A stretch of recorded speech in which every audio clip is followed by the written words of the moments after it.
Good evening, I'm Farhana Sheikh. Our top stories for tonight: Iran Foreign Minister says no room for negotiations while attacks continue. And Kremlin says it can't predict when Putin will meet Trump. All this coming up on AWANI International.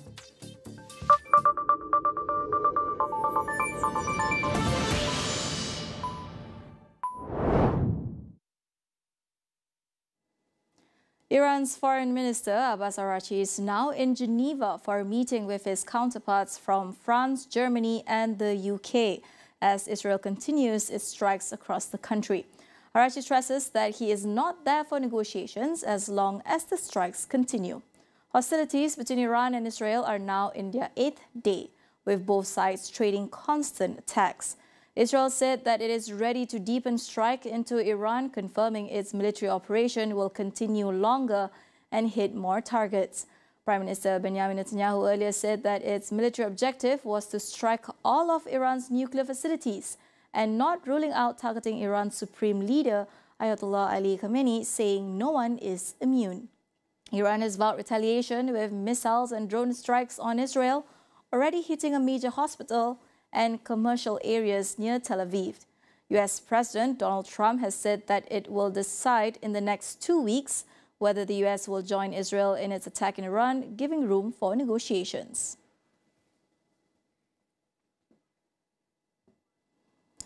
The Kremlin says it's unclear whether President Vladimir Putin will meet U.S. President Donald Trump this year, citing global turbulence and complex logistics. Spokesman Dmitry Peskov says Putin remains open to a face-to-face meeting, but stresses it requires extensive expert-level groundwork. Peskov says he wouldn't venture to make such predictions, pointing to escalating global tensions, including the Israel-Iran conflict. Trump and Putin have held 5 phone calls this year, most recently on Saturday, but diplomatic strains persist as Russia said on Monday that the U.S. had cancelled the next round of bilateral talks aimed at easing tensions. In a separate interview with Sky News, Peskov also warned that any attempt at regime change in Iran or the assassination of its supreme leader would cause grave consequences.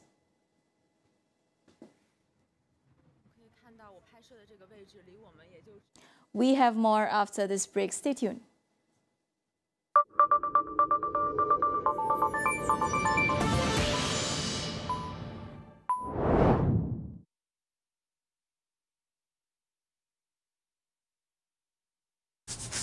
Kelimomo datang lagi? Mungkin shampoo anda tidak 100%. Mari kita lihat. Gunalah Head & Shoulders menghilangkan kelimomo sehingga 100%, membasmi kegagalan, melindungi kulit kepala sehingga 48 jam supaya kelimomo dan kegagalan tidak datang lagi. Head & Shoulders. Alami penstreaman serba baharu bersama Max. Kini dengan Astro Box baharu. Awesome! Guardian Leviosa. Bukan sekadar filem. Itulah kami. Swadika. Serta rakan-rakan. Hello, lovers. Melangkaui kebiasaan. Michael versus a white shark. I'll accept the challenge. Nikmati kehidupan sepenuhnya. It's smelling incredible. That's delicious. Segalanya di sini. Let's get this party started. Tawaran masa terhad.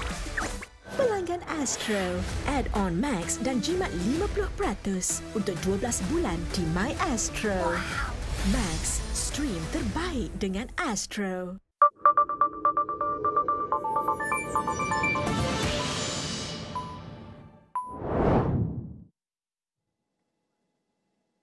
Welcome back. The 5-point consensus reflects ASEAN's long-standing principle of non-interference. But years on, progress on the Myanmar crisis remains limited. Dr. Foidi Pitsuwan from the Syrian Pitsuwan Foundation stresses the need to rethink its implementation and whether ASEAN can explore new approaches while staying true to its values. The 5-point consensus hasn't progressed as well. Some people said that it has failed. I think I have to say that you have to understand that the 5-point consensus is a license to intervene. It's a license to intervene. It is very important. We talk a lot about non-interference, but if you look at the document, the ability for ASEAN leaders to agree to that statement is an achievement. The problem is not the achievement. The problem of the wording of the 5-point consensus, the problem is the delivery of it, the implementation of it, the execution of it. And it's not correct to just expect one single country, one chair to solve the problem in 1 year. So what we may actually need is a roadmap of each year, what each chair should do, right? So that Malaysia come in, and then, okay, Malaysia do this, and then next year, when the Philippines takes over, this is what Philippines should do in next year. And I think this is very important in order to realize, because this is a 20, 30 years project, right? To help our Myanmar people achieve their dream, achieve the stability that they need. It's a long-term project. And I don't think we can expect Malaysia to do everything, to solve everything by this year. The fact that the PM is engaged on this, wanting to do more, is already very good. And then the discussion on appointing a permanent envoy, a longer term, not just a yearly basis, is a good initiative. And I hope that is agreed on and pushed through because it will allow for a continuity of on how ASEAN deal with the issue. And that is one.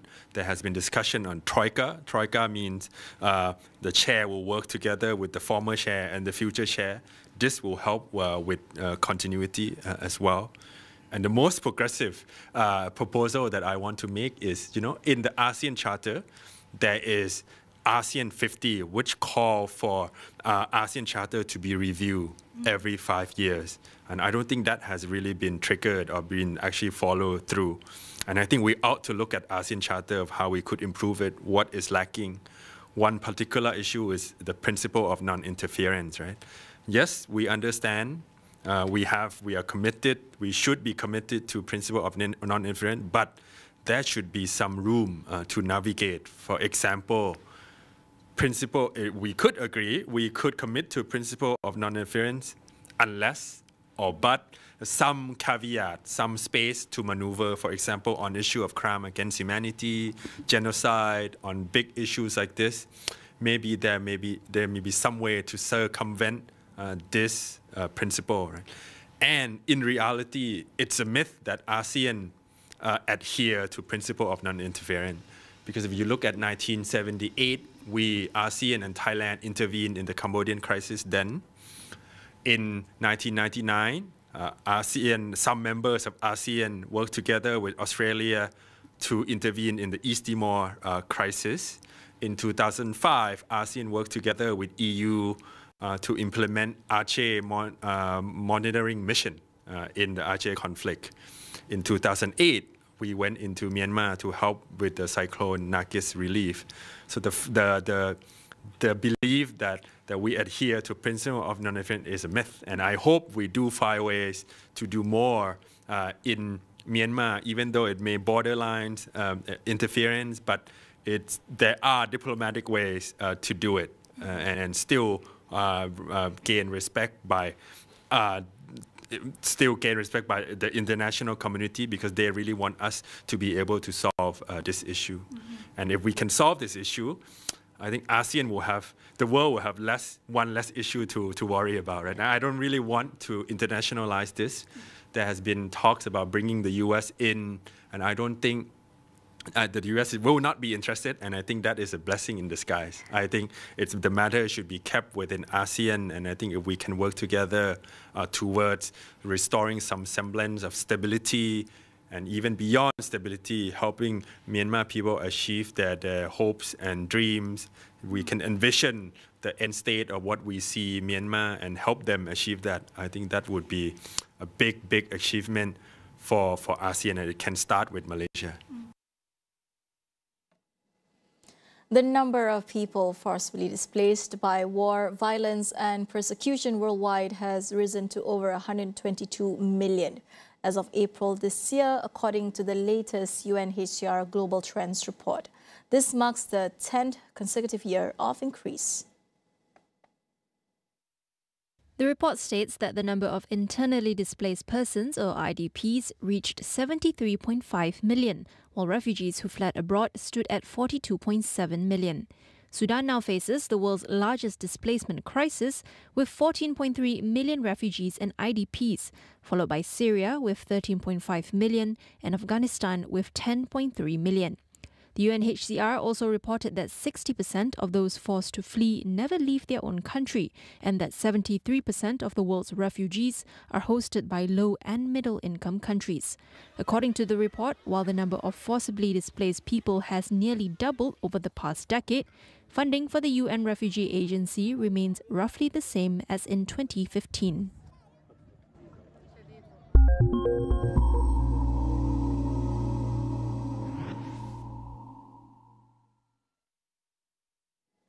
A day after chairperson of the ASEAN Business Advisory Council, Tan Sri Nazir Razak, called for a renewed push to expand ASEAN Russia economic ties, the work has already begun to bear fruit. It started with the business community finding solutions and doing business together. Astro AWANI lead editor Najib Arif speaks to Joo Hee Hong, Executive Director of ASEAN BARC Malaysia in St. Petersburg. Thank you so much for joining us. It's a pleasure having you with us in St. Petersburg International Economic Forum. I want to ask, because there's this session on ASEAN where Tan Sri Nazir Razak was speaking on how we can improve the relationship between Russia and ASEAN. He said that our trade used to be 23 billion US dollars back in 2016. Now it stood at 16 billion dollars. It shows that a lot of and greater potential between two sites, basically. But how do we do this on the corporate level, business level, business community level in that sense? Yeah, thank you very much for having me. I think it is elaborated by my chairman, Tan Sri Nazir, that I think there's not enough information on both sides. I think the ASEAN region also must learn more about Russia and vice versa. So that's the first thing that I think we can do is to provide the kind of, to bridge the gap. And what the business community can also contribute to this process is to perhaps participate in this kind of forum that you actually need so many participants from around the region, not just Russia. And this is not my first time here, actually. I've been here, this is my third time, and I realized that, you know, there's so much going on here, and I think back home we always talk about ASEAN and Asia Pacific. There's a lot to explore. And you mentioned about the data that Tan Sri mentioned. It is true that, you know, there's a greater, there's a lot of room for us to improve in terms of getting more business interactions going on, and also to explore business opportunities. Yep. Yeah. But for ASEAN BAC or ASEAN BAC itself, how do you guys approach these businesses? Because as we all know, that Russia is facing sanctions in global arena. How do we maneuver this tricky situation? Yeah, I guess we take the cues from the leaders. I think from Malaysia's point of view, our Prime Minister has been to Russia twice already. So that gives a lot of signals to the business community. So we take the cues from the top, and that shows that, you know, we can actually continue to strengthen and explore collaboration with Russia. But in terms of really bringing it to home, in terms of materializing all these potential, I think there are some gaps that we must bridge. For instance, payment. I think that's something that businesses will really need to know that being settled or solved before real business cooperation and deals can happen. Yeah. My final questions. What are some of the key takeaways from this year's forum? Because you've been here 3 times already. Yes. Yeah, I think Russia is always keen to show their excellence in technology and also in the energy sector. But I think that message probably can be better amplified, and I think ASEAN as a region definitely can further explore how we can build those linkages. Since 2017, when I was first here, I was very impressed with the scale and the variety of excellence and expertise that they are portraying. And from the discussions we have, it seemed that they're doing well. The economy is thriving despite the larger political environment that we know of. But I think, you know, that's where ASEAN BAC, ASEAN BAC can really play a role in clarifying some of the gaps of information information and see how we can support the business sector from where we sit. All right. Thank you so much. Yes, thank you.